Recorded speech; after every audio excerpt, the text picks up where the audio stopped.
भगवान श्री कृष्ण ने अपनी बाल्यावस्था में जिस गोवर्धन पर्वत को अपनी छोटी उंगली पर उठाया, उस गोवर्धन पर्वत की पूजा दिवाली के दूसरे दिन यानी कार्तिक मास के शुक्ल पक्ष की प्रतिपदा तिथि को हर साल बड़े ही हर्षोल्लास के साथ होती है।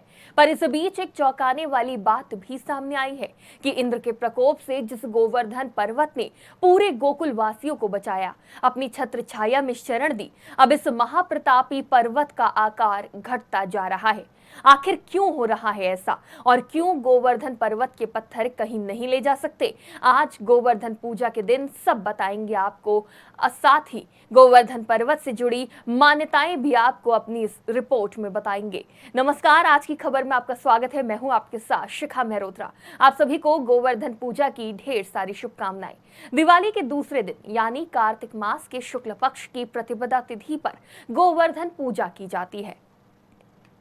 इस बार ये पर्व 2 नवंबर शनिवार को मनाया जा रहा है। इस दिन महिलाएं अपने आंगन में गोबर से गोवर्धन पर्वत की आकृति बनाकर इसकी पूजा करती हैं। गोवर्धन पर्वत मूल रूप से उत्तर प्रदेश के ब्रिजमंडल में स्थित है। धर्म ग्रंथों में इसे साक्षात भगवान श्री कृष्ण का ही स्वरूप माना गया है। रोज हजारों लोग गोवर्धन पर्वत के दर्शन और परिक्रमा करने पहुंचते हैं। गोवर्धन पर्वत से जुड़ी कई मान्यताएं भी हैं, जो इस प्रकार है। माना जाता है कि गोवर्धन पर्वत का आकार पहले बहुत ही बड़ा था। कलयुग के आरंभ होने के साथ ही इसकी ऊंचाई धीरे धीरे कम होने लगी है। आज गोवर्धन पर्वत का जितना आकार दिखाई दे रहा है, उसमें भी निरंतर कमी आती जा रही है। कहते हैं कि जिस दिन गोवर्धन पर्वत पूरी तरह से धरती से सट जाएगा यानी खत्म हो जाएगा, उस दिन से कलयुग अपने चरम काल पर पहुंच जाएगा। यानी धरती से धर्म का नामो निशान मिट जाएगा और अधर्म का बोलबाला होगा। गोवर्धन पर्वत से जुड़ी एक मान्यता ये भी है कि इसके पत्थर को कोई भी व्यक्ति अपने घर नहीं ले जा सकता। अगर वो ऐसा करता है तो उसके बुरे दिन शुरू हो सकते हैं और उसकी सुख संपत्ति भी जल्द ही नष्ट हो सकती है।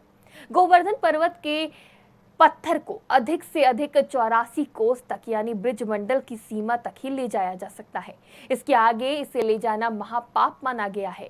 धर्म ग्रंथों में गोवर्धन पर्वत की परिक्रमा का भी विशेष महत्व बताया गया है। मान्यता है कि जो भी गोवर्धन पर्वत की परिक्रमा करता है, उसके सभी पाप नष्ट हो जाते हैं। गोवर्धन पर्वत परिक्रमा के कुछ जरूरी नियम भी हैं, जैसे गोवर्धन पर्वत की परिक्रमा जूते चप्पल पहनकर नहीं करनी चाहिए। परिक्रमा करते समय बीड़ी, सिगरेट, तंबाकू का सेवन नहीं करना चाहिए। परिक्रमा किसी वाहन में बैठकर नहीं करनी चाहिए। परिक्रमा करते समय व्यर्थ की बातें बिल्कुल भी नहीं करनी चाहिए। इस वक्त सिर्फ भगवान के भजन करने चाहिए। परिक्रमा के दौरान कोई भी गलत विचार मन में नहीं लाना चाहिए। आज हम सभी गोवर्धन पूजा कर रहे हैं, ये जानते हुए कि एक दिन ये खत्म हो जाएगा, क्योंकि हमारे पाप हमें कलयुग की तरफ धकेल रहे हैं। और जब कलयुग चरम पर होगा, तब अच्छाई, मानवता, एकता और भगवान श्री कृष्ण के प्रतीक गोवर्धन पर्वत का भी अंत हो जाएगा। इसे बचाने के लिए जरूरत है अच्छाई और धर्म आस्था को जीवित रखने की। फिलहाल के लिए इतना ही। देश और दुनिया की तमाम खबरों के लिए देखते रहिए आज की खबर।